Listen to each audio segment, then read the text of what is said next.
Bien, buenas noches, bienvenidos, estimados participantes, a la conferencia virtual del día de hoy, jueves 26 de febrero. Ya estamos a 2 días de acabar el mes y el Colegio de Contadores Públicos de Junín va a auspiciar sus tardes con dos conferencias para cerrar este mes de febrero.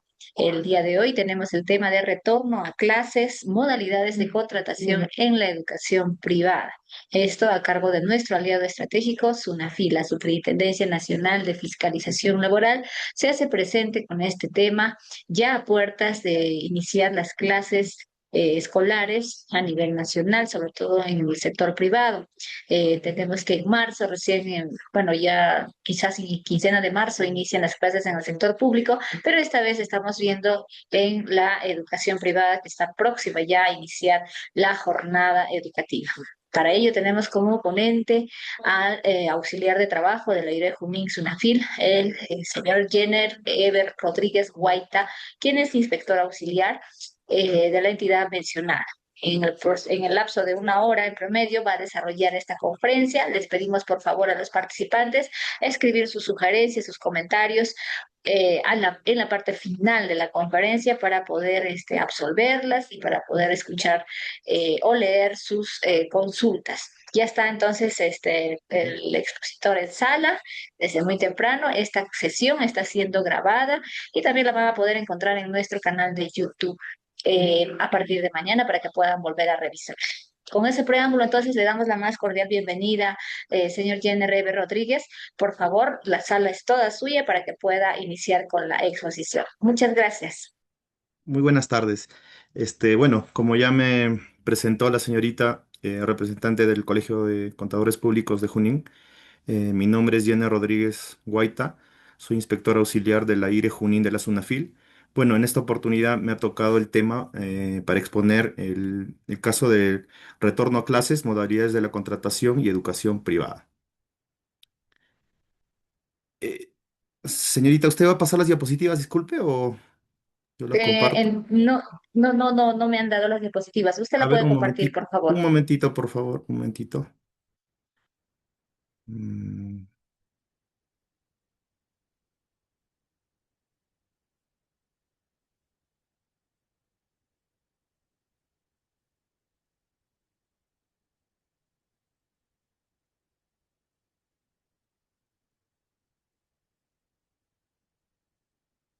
¿Ya se puede ver? Sí, la estamos Sí, visualizando. ya, ok. Bueno, como les estaba adelantando, bueno, el tema que se va a tomar hoy día es el retorno a clases, ¿no? Modalidades de contratación en la educación privada. Más que nada, como esta charla está dirigida a contadores, vamos a ver un poco también, más que nada referido al tema de las inspecciones, ¿no? Que nosotros normalmente hacemos a las instituciones educativas privadas, ¿ya?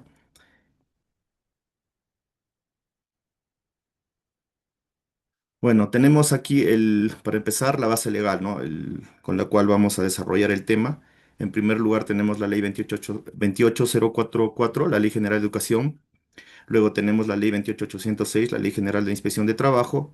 El Decreto Supremo 00397-TR, que es el texto único ordenado del Decreto Legislativo 728, de la Ley de Productividad y Competitividad Laboral. Y tenemos el Decreto Supremo 019-2006-TR, que es el reglamento de la Ley de Inspecciones. Bueno, las instituciones educativas privadas son personas jurídicas, ¿no? De derecho creadas por iniciativa de personas naturales o jurídicas autorizadas, ¿no? Por entidades descentralizadas del sector educación, ¿no? Vale decir, con el Ministerio de Educación, la Dirección Regional de Trabajo, eh, las UGELs, ¿no? ¿No? A ver, el régimen laboral de los docentes de los docentes de las instituciones educativas privadas, ¿no? ¿Existe un régimen laboral especial para los docentes de instituciones educativas privadas? La respuesta es no, ¿ya? No hay un régimen especial para los docentes en instituciones privadas, ¿ya? Solamente todo se rige bajo el régimen laboral de la actividad común o el decreto legislativo 728, ¿no? ¿Ya? Si la institución educativa se encuentra acreditada como micro o pequeña empresa, o sea, en el REMIPE, los trabajadores gozarán de los beneficios de estos regímenes, ¿ya? O sea, acá no hay una ley especial o un tratamiento especial para los trabajadores docentes de las instituciones educativas privadas. ¿Ya? ¿Qué es un contrato de trabajo? ¿No? Para el régimen general y también para las MIPE, ¿no? Que son las micro y pequeñas empresas, ¿no? Para empezar, a ver, el concepto de contrato de trabajo, ¿no? Es el acuerdo de voluntades entre un trabajador y un empleador, ¿no? El trabajador necesariamente tiene que ser la persona natural, el empleador puede ser persona natural o jurídica, ¿no? En la cual el trabajador está obligado a poner a disposición al empleador su propio trabajo, ¿no? A cambio de una remuneración, una retribución económica, ¿ya? ¿Cuáles son los elementos esenciales del contrato de trabajo? ¿Ya? Esto hay que saber diferenciar, ¿ya? Porque aún vemos casos en colegios o instituciones educativas privadas, vemos docentes que están con contratos de locación. Aún podemos ver, ¿no? Ciertos casos, ¿no? Entonces hay que tener presente cuándo se da el contrato de trabajo, ¿no? Y para que se dé un contrato de trabajo tiene que cumplirse necesariamente estos tres elementos, ¿no? Esenciales, los cuales son, ¿no? La prestación personal, ¿no? Que es la actividad cuya realización es objeto del contrato, ¿no? Es específica de un trabajador determinado, ¿no? Luego está la remuneración, que es la retribución, ¿no? Económica que se le da al trabajador, ¿no? Puede ser en dinero o en especie, y la remuneración tiene que ser siempre de libre disposición, ¿ya? Y el tercer elemento, creo que es el más importante y el que diferencia de un contrato de locación o un contrato de recibo por honorarios, que es la subordinación, ¿ya? Mientras en el caso de los contratos de locación o por recibo por honorarios es un trabajo independiente, como sabemos, ¿no? Ahí no existe subordinación, ¿ya? En el contrato de trabajo sí, se tiene que dar este elemento, ¿no? Es el vínculo jurídico entre el deudor y el creador de trabajo, ¿no? En virtud del cual el trabajador le ofrece su actividad al empleador y le confiere el poder de conducirla, ¿no? Se produce una doble situación, la sujeción del lado del trabajador y dirección del lado del empleador, ¿no? La subordinación también se puede determinar, por ejemplo, ¿no? Con el control de la asistencia, ¿no? Por la jornada y el control de asistencia que necesariamente el empleador le va a fijar, ¿ya? Puede ser también por el control directo el empleador tiene que dirigir las actividades del trabajador, puede amonestar, puede sancionar al trabajador, ¿no? Le da órdenes directas al trabajador, ¿no? Entonces, todas esas formas se da como subordinación, ¿no? Y ya estaríamos concretando que hay una relación laboral con un contrato de trabajo, ¿no? Debería haber un contrato de trabajo. Ya, esa diferencia hay que notar entre un contrato de locación y un contrato de trabajo. Ya en un contrato de trabajo siempre tiene que haber subordinación. Y en el caso de los docentes que estamos viendo, en el caso de que son instituciones educativas, eh, obviamente los docentes están subordinados porque necesariamente tienen que cumplir una jornada y un horario de trabajo que el empleador le dispone, ¿no? Aparte que también le da los elementos necesarios para que pueda desarrollar su trabajo, como son, pues, ¿no? El salón, de repente en este caso le provee de los equipos, como son, por decir, de repente una laptop, la pizarra, bueno, plumones, equipos de escritorio, ¿no? Todo eso necesariamente le tiene que dar la institución educativa, ¿no? Entonces, necesariamente los docentes tienen la característica de estar subordinados. Contratación laboral. Hay dos tipos de contratación. Tenemos los contratos a tiempo indeterminado y los contratos sujetos a modalidad. Los contratos a tiempo indeterminado, ¿no? Como regla general, se debería contratar a los trabajadores a tiempo indeterminado, pero nuestra legislación laboral da la salvedad para que se pueda realizar los contratos sujetos a modalidad, ¿ya? En los contratos a tiempo indeterminado no existe el límite temporal, por eso se llama indeterminado, ¿no? Se formaliza con la incorporación del trabajador en la planilla electrónica, ¿ya? No existe formalidad alguna. Puede ser escrito, ¿no? A falta de un contrato escrito, se supone o se supone que hay un contrato verbal a tiempo indeterminado, ¿ya? Entonces no hay obligación de, en el caso de los contratos de tiempo indeterminado, de que exista un contrato escrito. Y los contratos sujetos a modalidad, que como lo dije, es la excepción de la contratación laboral, ¿ya? Está sujeto a un plazo o a una condición resolutoria, ¿ya?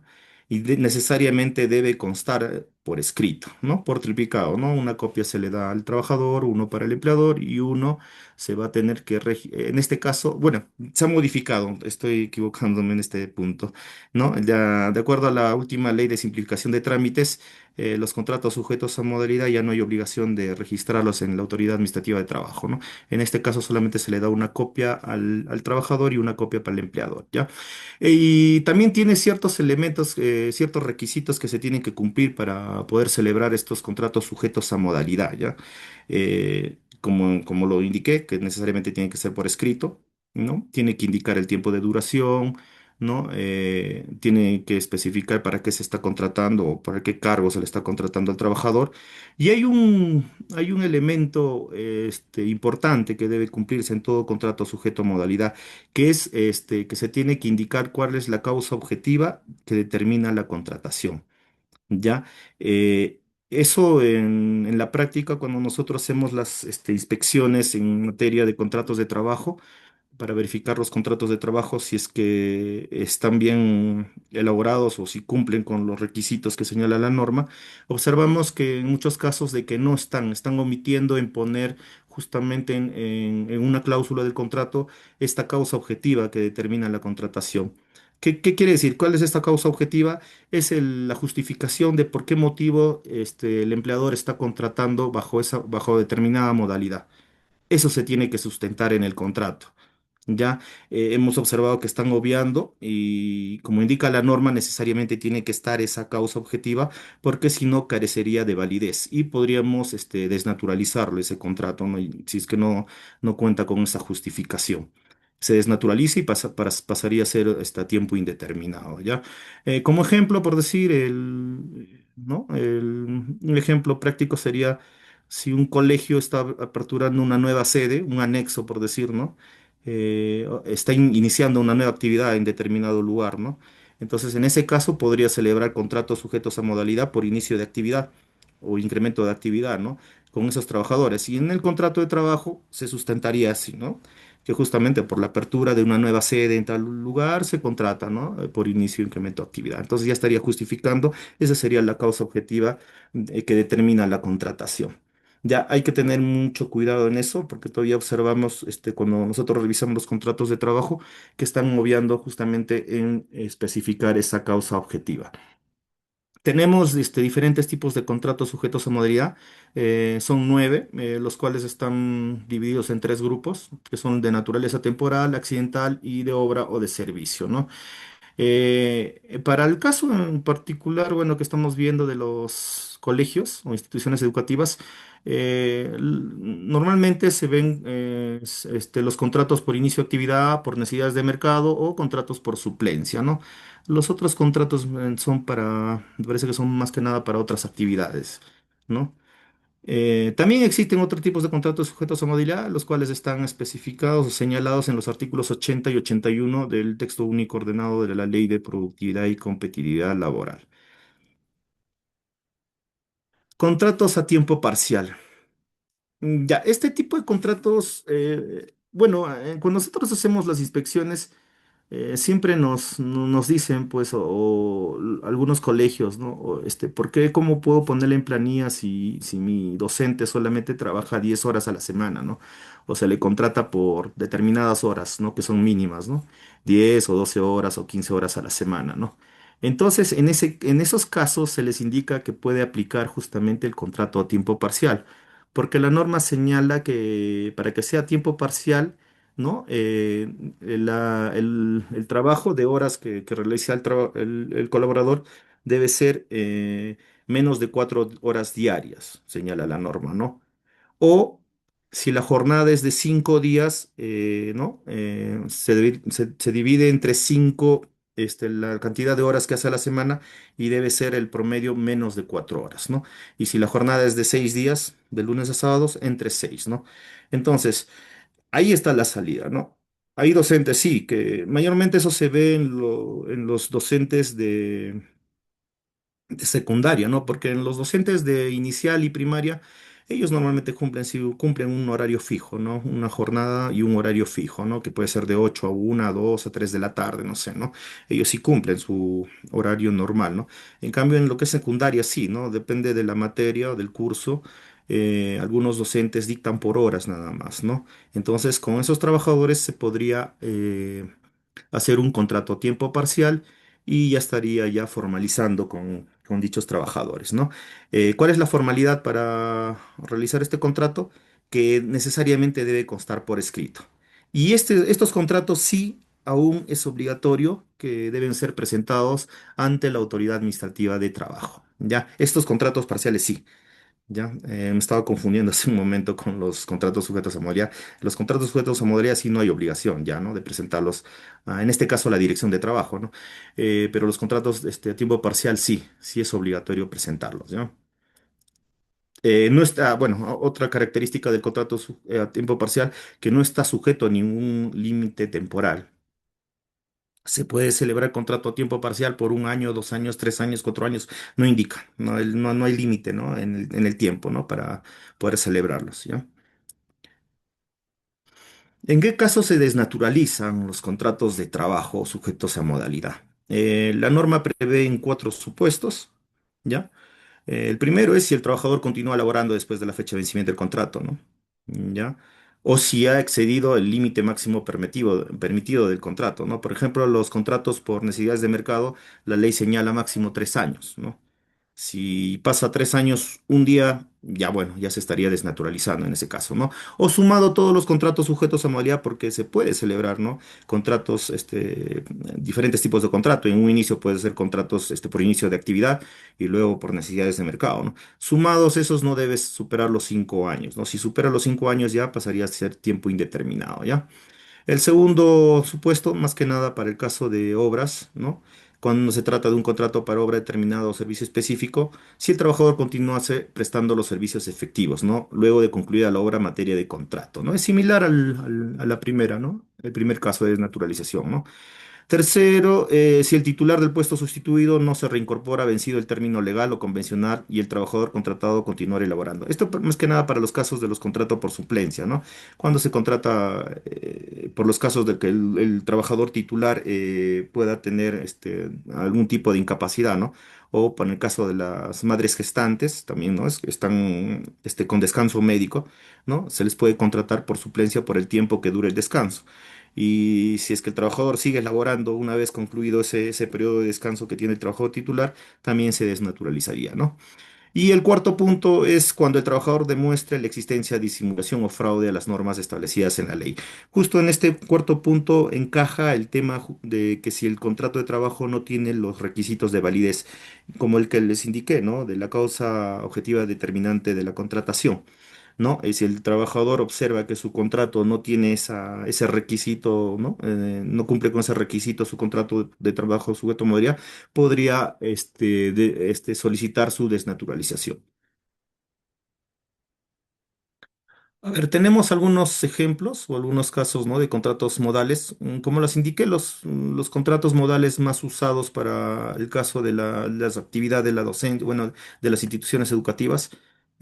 Bueno, el caso creo que este es similar al que ya les indiqué, que es el inicio o incremento de actividad, que está establecido en el artículo 57, ¿no? Del Decreto Supremo 00397-TR. Su duración máxima es de 3 años también, ¿ya? Es el inicio de una nueva actividad empresarial. Para tal efecto debe entenderse como inicio de una nueva actividad empresarial tanto el inicio de la actividad productiva con la posterior instalación o apertura de nuevos establecimientos, ¿ve? ¿No? El caso práctico, bueno, el que ya les señalé más o menos, ¿no? Cuando se trata de una nueva institución educativa que iniciar actividades, la apertura de nuevas sedes de la institución, entre otras que se ajusten a las causas objetivas, ¿no?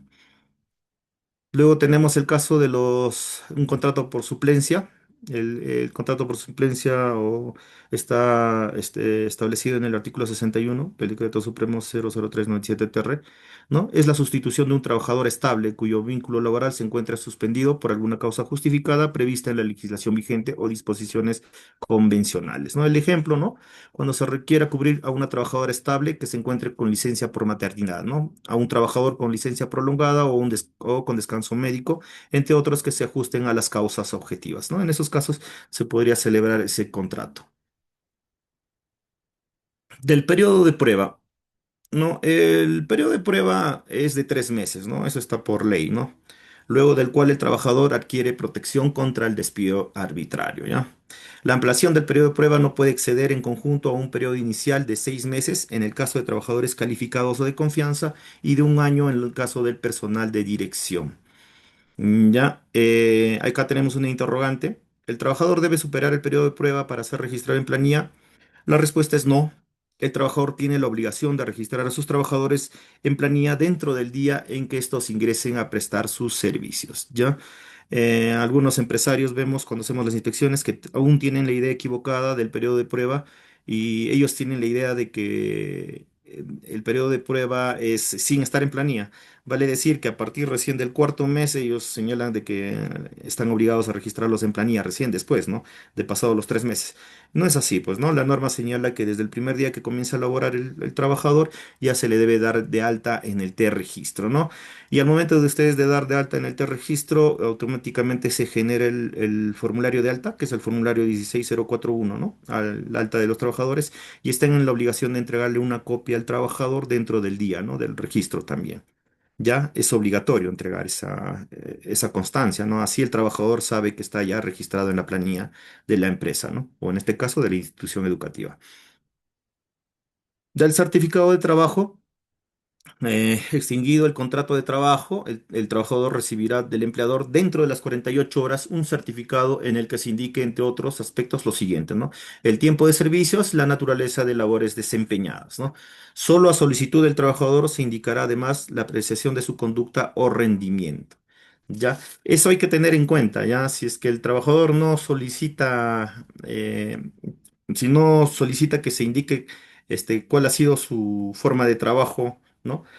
Únicamente el empleador debería poner el tiempo de servicios y el cargo que desempeñaban, ¿no? O el trabajo que desempeñaban, ¿ya? Solo si el que el trabajador lo solicita, ya podría indicar si es que el trabajador o desempeñaba bien sus funciones o no desempeñaba, ¿no? Eso ya depende, también del empleador, ¿no? Claro. ¿Ya? Esto está regulado, ¿ah? Esto está regulado en la tercera disposición complementaria del Decreto Supremo 001-96-TR, ¿ya? El reglamento de la Ley del Fomento al Empleo, ¿ya? Es obligatorio entregar. También nosotros, SUNAFIL está encargado de fiscalizar su cumplimiento, ¿no? Su entrega, ¿no? Indemnización por despido arbitrario. ¿Ya? Para el caso de los contratos a tiempo indeterminado, ¿ya? Si es que se determina que la existencia del despido arbitrario, obviamente, ¿no? La indemnización equivale a una remuneración y media mensual por cada año completo de servicios, con un tope de 12 remuneraciones, ¿ya? Y en caso de los contratos a plazo fijo, ¿no? Los contratos a plazo fijo, la indemnización equivale a una remuneración y media por cada mes que le falte laborar hasta el vencimiento de su contrato, ¿no? También con un tope de 12 remuneraciones. Hay que tener en cuenta eso, ¿no? Eso es en caso de del despido arbitrario, ¿ya? La indemnización. Jornada de trabajo, jornada y horario de trabajo, ¿no? Para ambos casos, para régimen general y para la MIPE, ¿no? La micro y pequeña empresa. Bueno, esto está establecido en la Constitución misma, ¿no? La Constitución en nuestra Constitución, ¿no? Los trabajadores tienen derecho a una jornada ordinaria de trabajo que no debe exceder las 8 horas diarias o 48 horas a la semana, ¿ya? Eh, y la labor es aquella labor realizada en exceso de la jornada ordinaria del centro de trabajo, ¿no? Bueno, claro, estamos hablando ya de las horas extras, ¿no? ¿Ya? Si pasa las 48 horas, ya estamos hablando de trabajo en sobretiempo y horas extras, ¿ya? El pago de horas extras, las dos primeras horas tiene un recargo del 25% del valor hora y a partir de la tercera hora hay un recargo del 35% del valor hora, ¿ya? Acá tenemos un ejemplo. Este es el caso de un trabajador que tiene una remuneración de 1.200 soles. Se tendría que sacar el valor hora, ¿no? Se divide entre 30 y luego entre 8, ¿no? Horas, ¿no? En este caso sería el valor hora 5 soles, ¿no? Si hace horas extras, las dos primeras horas tendría un recargo del 25%. En todo caso, ahí habría un recargo de un 1.25 soles, ¿no? Y a partir de la tercera hora sería de 1.75 soles. Ese es el caso del pago del trabajo en sobretiempo. Ya, pero no necesariamente es obligatorio realizar el pago, también se puede acordar entre el empleador y el trabajador realizar compensaciones. Ya, y esas compensaciones se tienen que realizar dentro del mes en que se realizó las horas extras, ya hay que tener presentes, ya, pero eso ya depende ya del empleador y del empleador más que nada, ¿no? Pero es un acuerdo, obviamente, entre el empleador y trabajador, ¿no? Para que pueda reemplazar esas horas extras con días libres o horas libres, ¿no? El horario de refrigerio. El horario de refrigerio es de carácter obligatorio y no podrá ser inferior a 45 minutos, ¿ya? Debe coincidir en lo posible con los horarios de alimentación principal, ¿no? Como son el desayuno, almuerzo y cena, ¿no? Eh, Está establecido por el empleador dentro del horario del trabajo y no forma parte de la jornada de trabajo, ¿ya? El horario de refrigerio normalmente está establecido en el cartel de horario de trabajo, ¿ya? Hay obligación también de tener un cartel indicador del horario de trabajo. En ese cartel de horario de trabajo se debe indicar pues cuál es el horario de refrigerio en este caso de los trabajadores. ¿Ya? Descansos remunerados, igual para régimen general y para la micro y pequeña empresa. Tienen derecho al descanso semanal obligatorio, ¿no? Preferentemente debe ser otorgado el día domingo, preferentemente, ¿no? Porque depende de la actividad, puede ser cualquier día de la semana, ¿no? Pero como estamos en el caso de las instituciones educativas, normalmente son los domingos, ¿no? Porque los colegios normalmente laboran de lunes a viernes, algunos casos hasta sábados para los administrativos, ¿no? Y algunos docentes también, ¿no? Tienen derecho a descanso en días feriados. Los días feriados de ámbito nacional se celebran en las fechas respectivas y bueno, y son los siguientes, ¿no? Ahí los que tenemos, ¿no? El 1 de enero, bueno, tenemos ahí los días de Semana Santa, Día del Trabajo, bueno, los recientemente agregados, ¿no? La batalla de Arica, el Día de la Bandera, ¿no? El día del 23 de julio, ¿no? Día de la Fuerza Aérea del Perú, también es recientemente, bueno, hace poco nomás también que se agregó, ¿no? Tenemos del 29 de junio, bueno, de fiestas patrias, ¿no? El de agosto también tenemos otra que recién fue agregada hace poco, el del 6 de agosto de Batalla de Junín. Tenemos también el del 30 de agosto, Santa Rosa de Lima, el combate de Angamos del 8 de octubre y del 1 de noviembre, ¿no? Día de Todos los Santos. Y de diciembre tenemos del 8, el 9 también recién agregado y por Navidad, ¿no? Todos esos días son los feriados nacionales, ¿no? Que están regulados. Seguridad social en salud y en pensiones. Seguridad social en salud. En este caso, para el régimen general y para las pequeñas empresas. ¿Ya? Para las pequeñas empresas, estamos viendo. La microempresa acá no entra, porque la microempresa es opcional, ellos pueden afiliarse en el SIS, ¿ya? Pero eso lo vamos a ver más adelante, me parece. Ya, en este caso, los del régimen general y pequeña empresa necesariamente tienen que estar asegurados en el régimen contributivo de seguro social en salud, ¿ya? O sea, un seguro regular, y el aporte equivale al 9% de la remuneración, ¿no? Y corre por cuenta del empleador. En los casos en el que el trabajador perciba remuneraciones por debajo de la remuneración mínima vital, en el caso de los contratos a tiempo parcial podría ser, ¿no? Se deberá considerar como base mínima imponible la remuneración mínima vital, ¿ya? Eso hay que tener en cuenta, ¿no? Es decir, si tienes un trabajador con contrato a tiempo parcial que su remuneración es de 700 soles, no le vas a calcular con los 700 soles, ¿no? Sino tendrías que calcular con la remuneración mínima vital, que actualmente es 1.130 soles, ¿no? La seguridad social en pensiones. Esto sí es para régimen general y la micro y pequeña empresa, ¿ya? Para ambos, ¿no? Pequeña, micro y pequeña empresa. Para todos es obligatorio que el trabajador tenga que estar registrado o afiliado a un sistema de pensiones, ¿no? Bueno, en nuestro caso tenemos dos sistemas de pensiones, ¿no? Que es a través del sistema privado de pensiones a través de las AFPs y el sistema nacional de pensiones a través de la ONP, ¿no? En este caso, el Sistema Nacional de Pensiones, el monto, la base imponible cual se aplica a la retención equivale al 13% de la remuneración devengada por el trabajador y en el sistema privado de pensiones está conformado por el 10% de la remuneración más la prima de seguros y la comisión que cobra la FP. O sea, eso varía de acuerdo a la FP, ¿no? Pero más o menos en promedio también es alrededor del casi del 13%, ¿no? También, ¿no? Beneficios laborales, régimen laboral de la actividad privada. Los principales beneficios laborales que vamos a ver, ¿no? Todos, cada uno está regulado, cada uno tiene su propia norma, ¿no? Tenemos, ¿no? La gratificación, ¿no? Que tenemos la gratificación por fiestas patrias y Navidad. Ambos se tiene que cancelar en las primeras quincenas de cada mes, de julio y de diciembre, ¿ya? Junto con la gratificación, el trabajador percibe una bonificación extraordinaria también, ¿no? ¿Ya? También tenemos la CTS, que también las fechas de vencimiento son entre la primera quincena de mayo y la primera quincena de noviembre, ¿no? De cada ejercicio, ¿ya? Tenemos la asignación familiar, que es el 10% de la remuneración mínima vital, que actualmente equivale a 113 soles, ¿no? ¿Ya?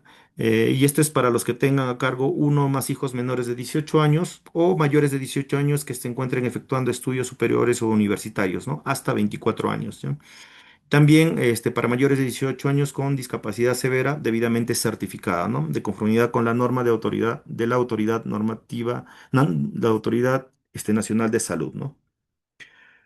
También tienen derecho a vacaciones, a 30 días de descanso vacacional por año de servicio, que está condicionado al cumplimiento del récord vacacional. También tienen derecho a las utilidades, siempre que desarrollen actividades que generen rentas de tercera categoría y que cuenten con más de 20 de trabajadores, ¿no? ¿Ya? Y tenemos también la póliza de seguro de vida ley. Esto es relativamente novedoso, ¿ya? Porque eh, el seguro de vida ley es obligatorio ahora, ¿no? Desde el primer día que comienzan a trabajar. Ya, esto ha sido regulado mediante el decreto de urgencia 044-2019 y está vigente desde el 1 de enero del 2021. ¿Ya? Anteriormente, la norma indicaba que era obligatorio contratar esta póliza de seguro de vida ley para los trabajadores que tenían una antigüedad de más de 4 años. ¿Ya? Pero con esta modificatoria, como les indiqué de ese decreto de urgencia, se ha modificado y es obligatorio la contratación desde el primer día que comienzan a laborar. Y esto es para todos los casos, micro, pequeña y no MIPE. ¿Ya? Nosotros también cuando hacemos las fiscalizaciones, vemos que hay desconocimiento justamente de esta modificatoria, ¿no? Y de esta obligación que tienen para contratar este seguro de vida ley. ¿Ya? Hay que tener en cuenta eso también, por favor. Régimen laboral especial de la microempresa. ¿Qué beneficios laborales tiene la microempresa? Bueno, en caso de las microempresas, el empleador no está obligado a pagar CTS, no está obligado a pagar gratificación, tampoco asignación familiar, utilidades y, bueno, como les indiqué, la póliza de seguro de vida ley, eso sí, ¿no? Y como les indiqué hace un momento, ¿no? En el caso de seguridad social en salud, ya las microempresas pueden hacer un aporte al CIS, que equivale a 15 soles, ¿no? Como aporte mensual, ya fijo, ya. Pero lo que no te impide estar afiliado a tu trabajador en salud, es opcional. El microempresario, si quiere afiliar al trabajador en seguro regular de salud, lo puede hacer, pero no estaría obligado, ¿ya? Puede registrarlo también aquí en el CIS, ¿no? Como indica la norma. ¿Ya? Para este caso, la indemnización por despido arbitrario equivale a 10 remuneraciones diarias por cada año completo de servicios, con un máximo de 90 remuneraciones diarias. ¿Ya? Las fracciones de año se abonan por dosavos. Régimen laboral especial de la pequeña empresa. La pequeña empresa sí tiene, ¿no? Más beneficios, obviamente, ¿no? Tiene derecho a la CTS, que equivale a 15 remuneraciones diarias por año completo de servicios, hasta alcanzar un máximo de 90 remuneraciones diarias, ¿no? También tiene derecho a la gratificación, que equivale a media remuneración mensual. Se paga en las mismas fechas del régimen general o común, ¿no? Que es en la quincena de julio y diciembre. Para pequeña empresa tampoco hay obligación de realizar el pago de la asignación familiar, ¿ya? Sí tienen derecho a las utilidades siempre en cuando la empresa ¿no? genera rentas de tercera categoría y cuente con más de 20 trabajadores y también tiene derecho a la póliza de seguro de vida ley. ¿Ya? En este caso, la indemnización por despido arbitrario para las pequeñas empresas equivale a 20 remuneraciones diarias, ¿no? por cada año completo de servicios, con un máximo de 120 remuneraciones diarias. ¿No?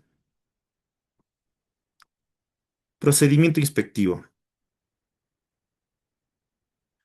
En general, las órdenes de inspección que nos dan a los inspectores tienen un plazo de 30 días hábiles, ya en general, y que pueden ser prorrogables por 30 días hábiles más. Obviamente, la prórroga tiene que estar debidamente justificada y sustentada, ¿no?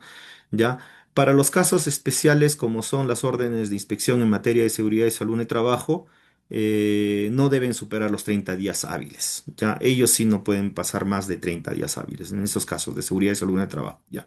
Y en el caso de accidentes de trabajo, seguido de la muerte del trabajador o los accidentes mortales que también se pueden ver, ¿no? El plazo máximo es de 10 días hábiles, prorrogables por única vez hasta el mismo plazo, o sea, hasta 20 días hábiles máximo, ¿ya? Solo en esos casos. ¿Ya? Las órdenes de inspección se generan de dos formas, ¿no? Son de origen interno y de origen externo, ¿no? Las de origen interno son por decisión propia de la misma SUNAFIL, por operativos, ¿no? que se puedan realizar. Y las externas son en general por denuncias, ¿no? A solicitud de terceros. ¿Ya? Se genera la orden de inspección por cualquiera de las dos formas. Se asigna al inspector o inspectores, ¿no? que van a ver el procedimiento inspectivo, ¿no? El cual tiene 10 días hábiles para iniciar, ¿ya? Eh, Dentro de esos 10 días hábiles tiene que iniciar sus actuaciones inspectivas y las actuaciones inspectivas comprenden, ¿no? que pueden ser comprobación de datos o antecedentes, ¿no?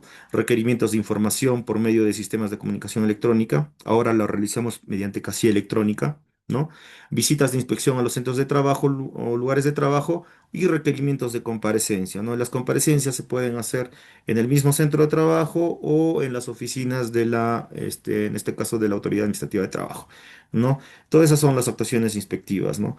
Una vez realizadas las actuaciones inspectivas, si es que hubiere observaciones, ¿no? Se emite la medida inspectiva, ¿no? Para que pueda corregir, ¿no? Si es que corrige o las observaciones, se emite un informe de inspección y se archiva, y si no corrige las observaciones, se emite el acta de infracción, ¿no? ¿Ya? Ese es el procedimiento en sí, en general, de manera rápida, sumaria, ¿no? ¿Cómo es el procedimiento inspectivo? ¿Ya? Bueno, ya lo que les indicaba, ¿no? Para poner fin a las actuaciones inspectivas, en caso de no advertirse infracciones o de haberse subsanado las mismas, se emite el informe correspondiente y se archiva, ¿no?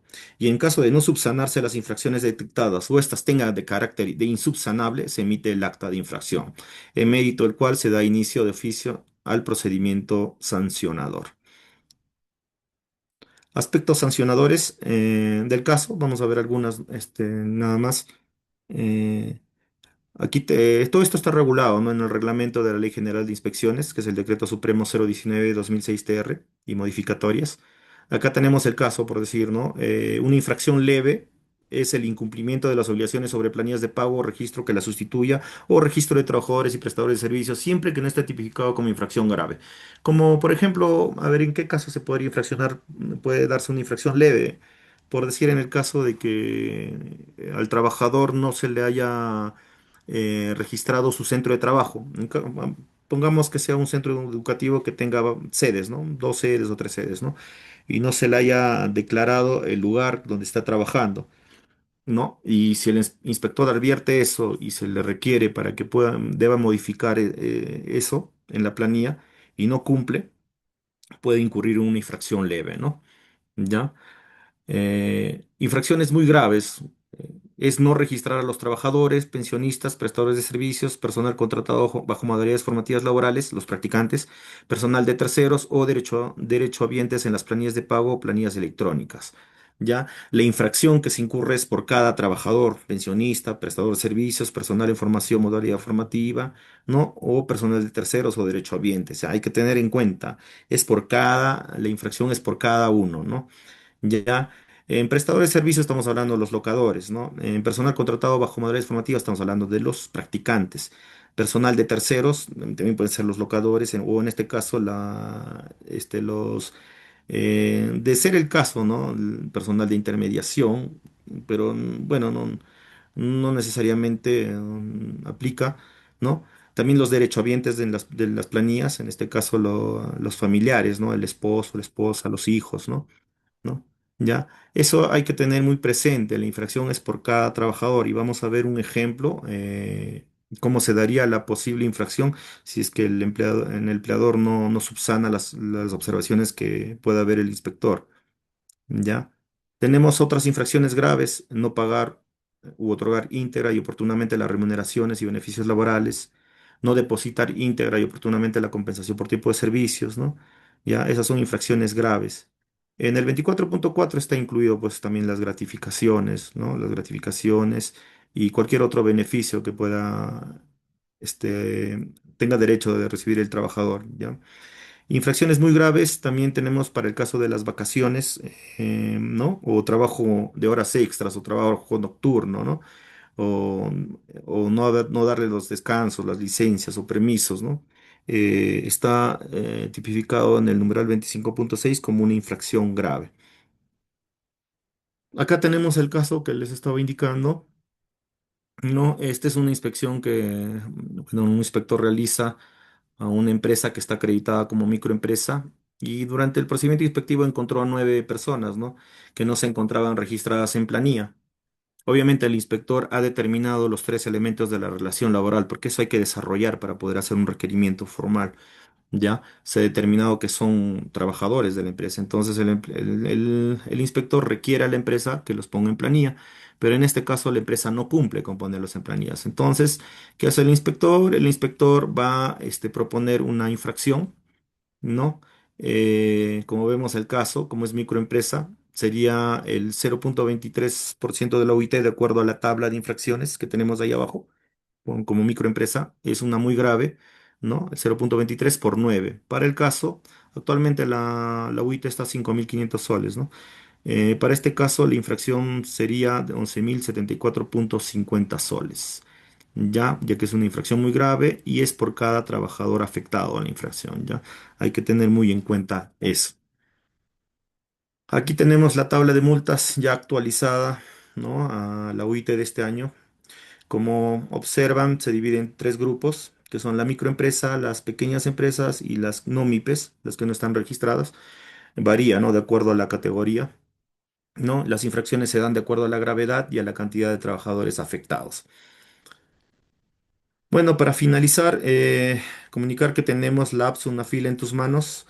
Es una app interesante que nos puede ayudar a, bueno, primero, se puede registrar las denuncias mediante esta app. Puedes consultar el trámite de la denuncia, ¿no? Tenemos el NIT Sunafil, que te permite acceder a la documentación que regula la inspección de trabajo en nuestro país. Ahí están las directivas, ¿no? Las resoluciones, ¿no? En este caso ya tenemos nosotros ya hace 4 años, más o menos, ¿no? Tenemos un tribunal laboral. También están sus resoluciones ahí para que puedan acceder, ¿no? Es interesante, ¿no? ¿No? También tenemos la opción de verifica tu chamba, ¿ya? Los trabajadores, hay algunos trabajadores que ni siquiera saben si están registrados o no en planilla. Entonces, mediante esta opción podrían verificar si están o no están registrados en la planilla, ¿no? Y si no están registrados, ya podrían hacer su denuncia, ¿no? También mediante esta app, ¿no? También tenemos la opción de identificación de inspectores, ¿no? Todos los inspectores a nivel nacional que tenemos las facultades, ¿no? Para poder realizar las visitas, ¿no? Inspectivas o las actuaciones inspectivas en general, ¿ya? Y por último, tenemos aquí los canales de denuncia para los casos de corrupción, ¿no? Si ustedes observan algún tipo de corrupción que se pueda dar, ahí tienen los canales para poder hacer la denuncia. Bueno, eso sería todo de mi parte. Estaré atento a cualquier duda o consulta que pueda haber sobre el tema. Muy bien, muchas gracias. Esa ha sido entonces la exposición de nuestro ponente del día de hoy, el señor Jenner Rodríguez. Tenemos algunas consultas en el chat. A ver, invitamos a los participantes a escribir sus aportes, dudas, casos al chat de Zoom y también vamos a revisar el chat de la transmisión en Facebook. Denis Ramos nos comenta, buenas noches, Jenner, por favor, ¿puede comentar sobre el procedimiento a seguir cuando se contrata un docente no domiciliado, entre paréntesis, venezolano? Este contrato se comunica a la autoridad de trabajo y qué más detalles se debe de tener en cuenta. Ya, claro, por los trabajadores extranjeros, ¿no? En el caso de los trabajadores, de los extranjeros venezolanos, incluso tienen algunas unas normas especiales, ¿no? Ahorita no tengo el número, pero sí le puedo detallar cuál es la forma de contratar, ¿no?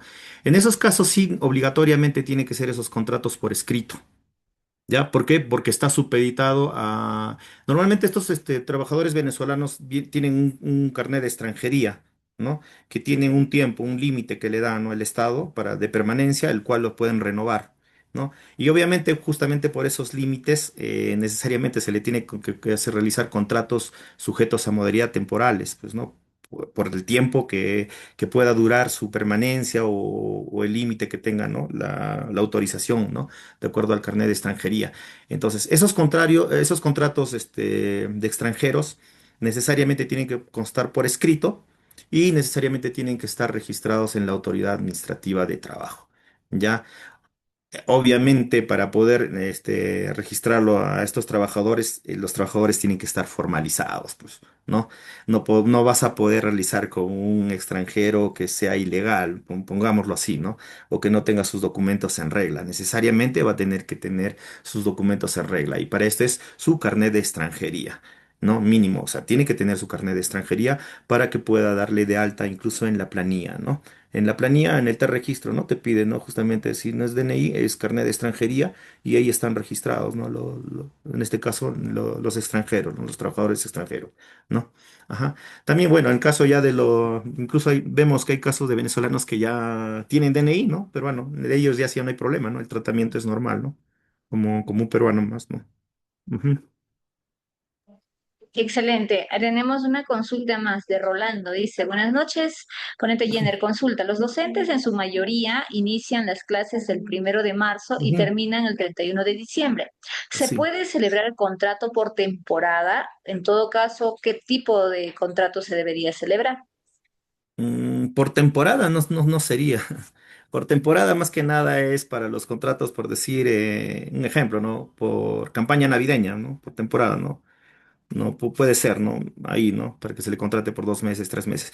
En este caso de los contratos de docentes, lo que se ha observado es que se realiza contratos por inicio de actividad o contratos por necesidades de mercado. ¿No? Y por necesidades de mercado lo están sustentando en el incremento imprevisto, ¿no? de la actividad, en este caso de incremento, por así, de alumnos, ¿no? ¿No? Se incrementan alumnos y se necesita, pues, contratar más docentes, ¿no? Podría ser esa la justificación, ¿ya? Pero en general, miren, a veces hacen abuso de esos contratos sujetos a modalidad. Por eso yo indiqué, como regla general, los contratos de trabajo deberían ser a tiempo indeterminado, ¿no? Como regla general, ¿no? Pero da la salvedad para poder hacer estos contratos sujetos a modalidad. ¿Ya? Pero hay que sustentarlo bien, ¿no? En un colegio que ya tiene años, ¿no? Ya tiene años, el colegio, pongan que sea un colegio que tiene ya 20 años, eh, yo dudo mucho que esté cambiando de docentes todos los años, ¿no? Siempre debe haber trabajadores ya que tienen ya su antigüedad y deben estar contratados a tiempo indeterminado, ¿no? Eso podría ser, se podría celebrar con los nuevos trabajadores, bueno, nuevos docentes, ¿no? Y podrían justificar, como le expliqué, por un incremento de actividad, ¿no? O por necesidades de mercado, ¿no? ¿No? Esa podría ser el tipo de contrato que más se sujeta, ¿no? A la contratación en el sector educación. Ujú. De acuerdo. Leslie Rosas Piñas, consulta. Buenas noches. ¿Puede mencionar a modo de ejemplo qué seguro de vida ley son los más recomendables en este caso? Estaríamos haciendo publicidad, pero no, pues el seguro de vida ley se contrata, pues no con normalmente con las entidades privadas, ¿no? Como son Mafre, La Positiva, no sé, es que eso ya depende de cada empleador evaluar, porque cada uno maneja sus costos, maneja sus tasas, ¿no? Entonces ya tienen que evaluarlo ustedes, ya, ajá, pero es opcional, pues, ¿no? Ustedes ya tienen que escoger, ¿no? Porque al final ¿cómo se llama? El servicio que te da es similar en todos, ¿no? Eh, para empezar, la póliza de seguro de vida ley, ¿qué es lo que te cubre? ¿No? Te cubre, o sea, una indemnización por caso de fallecimiento del trabajador, ¿no? Que puede ser por un fallecimiento natural, que te tendrían, el pago equivale a 16 remuneraciones, y por accidente, o muerte por accidente, que en ese caso son 32 remuneraciones, ¿no? Y también para el caso, ¿no? De si el trabajador queda incapacitado, ¿no? Por el accidente, puede quedar incapacitado, ¿no? También, o sea, depende, ¿no? Depende de cada empresa aseguradora que maneja, como les repito, sus costos, ¿no? Pero al final los beneficios tienen que ser similares, no son los mismos, ¿no? Ujú, De acuerdo. Made consulta. Para la asignación familiar en caso de los hijos mayores de 18 años, ¿con qué ujú. documento acreditan? Con su certificado de estudios, ¿no? Porque la norma señala, ¿no? Que estén cursando, ¿no? Los estudios, que estén estudiando. Es con el certificado de estudios nada más, ¿no? El trabajador únicamente tiene que probar de que le ha comunicado a su empleador, ¿eh? Ya hay que tener en cuenta, ¿no? Porque el empleador podría revisar, ¿no? Oye, ya acá sus derechohabientes, sus hijos, ¿no? Ya ya tiene ya 18 años, ya, entonces ya no le pago, no le pago la asignación, no corresponde.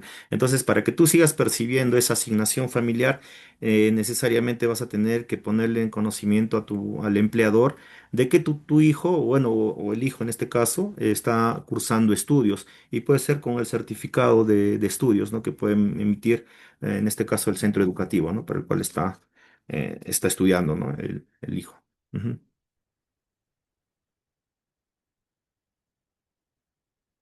Tenemos una última.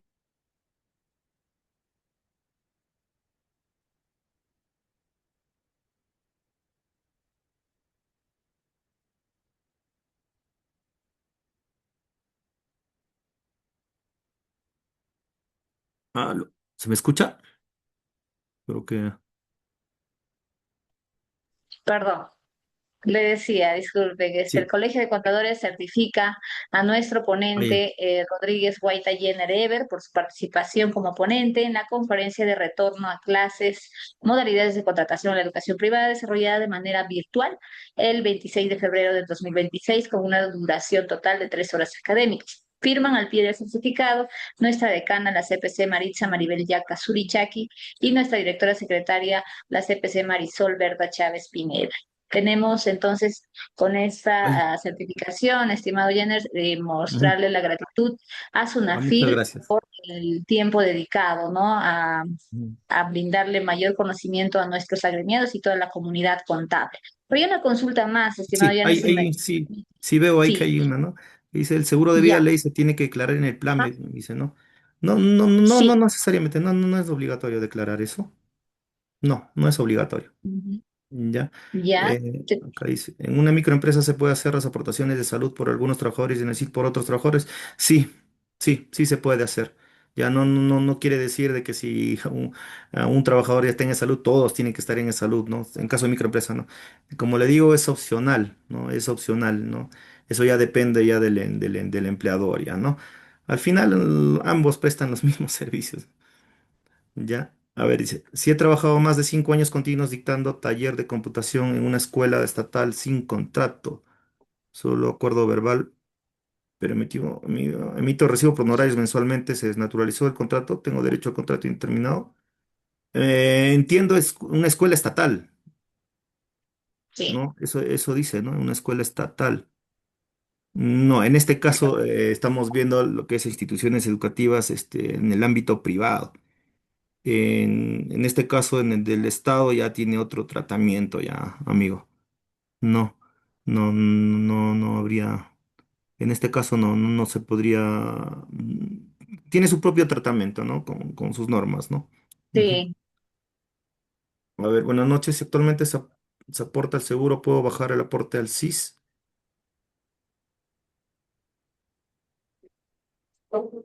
Al SIS. Al CIS. Eso sí, me parece que sí se puede hacer, pero tienen que hacer el trámite ustedes. El empleador, en todo caso, tendría que hacer el trámite. Ya, porque si estás como microempresa, justamente tienes ese beneficio, ¿no? El beneficio al final es para el empleador, ¿no? Porque recorta, ¿no? Sus costos laborales, ¿no?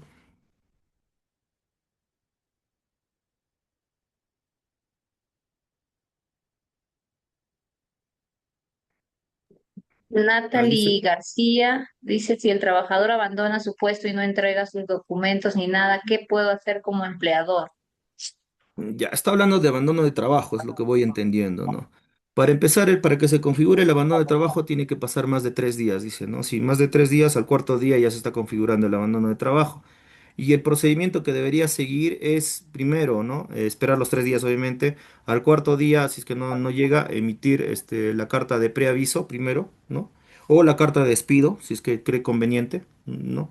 Porque es una falta muy grave, ¿no? Que es causal de despido, ¿no? Emitir la carta de despido o de preaviso, ya dependiendo, como lo repito, ¿no? Y dependiendo de la gravedad, ¿no? Si esos documentos son importantes, no sé de qué tipo de documentos está hablando, ¿no? Pero si son muy importantes que pueda afectar a la empresa o en este caso al empleador, ¿no? O que le pueda causar un perjuicio económico, incluso el trabajador es pasible a una demanda por daños y perjuicios, ya hay que tener en cuenta eso. ¿Ya? Eh, pero yo sugiero, recomiendo seguir con el procedimiento regular, ¿no? Si hace abandono de trabajo, cursarle su carta de despido, ¿no? Si es que, claro, no le encuentras al trabajador, hacerlo notarialmente, ¿no? Entonces tú ya estás cumpliendo con la formalidad, ¿no? No es que el trabajador tú le das de baja por renuncia, ¿no? Sino le estás dando de baja por despido. Y para acreditar el despido, justamente la formalidad es esa, ¿no? De emitir la carta de despido, ¿ya? Sí.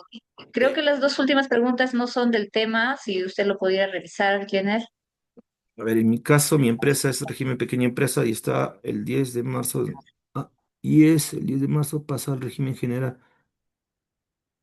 Al régimen general. Ya, pero primero tienes que tener la resolución, amigo. Ya, si es que no te sacan todavía la resolución de baja o cambio, todavía vas a seguir pagando los mismos beneficios de pequeña empresa. Ujú. Ya en este caso no sé si tendrá la resolución o no tiene. Ajá. La última consulta. Por favor, ¿qué tratamiento se da en las impulsoras? Hay a las impulsadoras será, ¿no? Impulsadoras entiendo que son los, por decir por decir acá en Plaza B, en Open o no sé, ¿no? Que van y son los que acomodan, me parece, los productos o ofrecen productos de determinadas marcas, ¿no? Es lo que voy entendiendo como impulsadora para empezar, ¿no?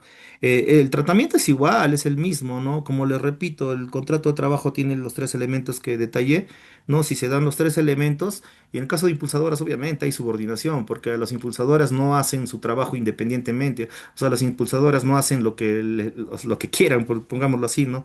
Ellos tienen que ir a determinados lugares, hacer determinado trabajo, tienen que reportar a su supervisor, ¿no? O a su empleador directamente. Entonces hay subordinación. Entonces, en esos casos, se tiene que hacer un contrato de trabajo. Pero la diferencia está en que estos trabajadores no están sujetos a fiscalización inmediata.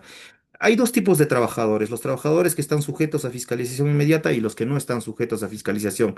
Los que están sujetos a fiscalización inmediata son los que realizan 8 horas diarias, por decir, en oficina, por decir una secretaria, ¿no? En determinado centro de trabajo. Su empleador o su supervisor directamente está observando que está laborando esas 8 horas, ¿no? Efectivamente. Y los que están contratados, o los contratos que no están sujetos a fiscalización inmediata son los que realizan, dice, parte o totalmente fuera del centro de trabajo, ¿no? Sus labores. trabajadores, ¿no? Vale decir las impulsadoras, me parece que son así, porque ellos sí, su trabajo es más de campo, me parece, ¿no? Creo que es así, ¿no? No sé si me estoy equivocando, ¿no? Entonces, ellos no están sujetos a una jornada máxima de 8 horas, ¿no? No están obligados a llevar un registro de control de asistencia ni nada, ¿no? Justamente porque su trabajo no lo realizan en un lugar específico, ¿no? Pero, como le repito, en esos casos no podrían estar por locación, que voy entendiendo más o menos la pregunta, ¿no? Necesariamente tienen que tener también un contrato de trabajo. Ujú. Queda claro. Entonces, para cerrar esta conferencia, nos daría su reflexión final, por favor, las sugerencias del caso de Ah, acuerdo al ya. tema. Ya. Bueno, solamente para una reflexión, ¿no? Una reflexión del caso es, esperamos pues que ustedes como contadores que puedan ver los casos de los colegios o las instituciones educativas, puedan conversar con justamente estos empleadores para que puedan llegar a formalizar a todos sus trabajadores, ¿ya? Explicarles justamente las salidas, porque normalmente, como les dije, ¿no? Al inicio, hay colegios que dicen, oye, yo no puedo, pero si mi trabajador solamente está 10 horas, ¿no? A la semana, ¿no? O está por horas nada más, ¿y cómo le voy a contratar? Entonces hay que explicarles que hay formas, ¿no? Que justamente está para eso los contratos a tiempo parcial, ¿no? Y se le paga de forma proporcional. También hay colegios que hemos observado que no están registrados como microempresa, entonces también orientarles como contadores que se puedan, ¿no? Registrar como microempresa, ¿no? O registrarse como microempresa para que puedan gozar de esos beneficios, ¿no? Ya que son menos costos, reducen costos laborales, ¿no? Como saben. Ustedes como contadores también nos ayudan bastante en la formalización de los trabajadores, ¿no? Para que puedan tener sus beneficios de acuerdo a ley, ¿no? Que les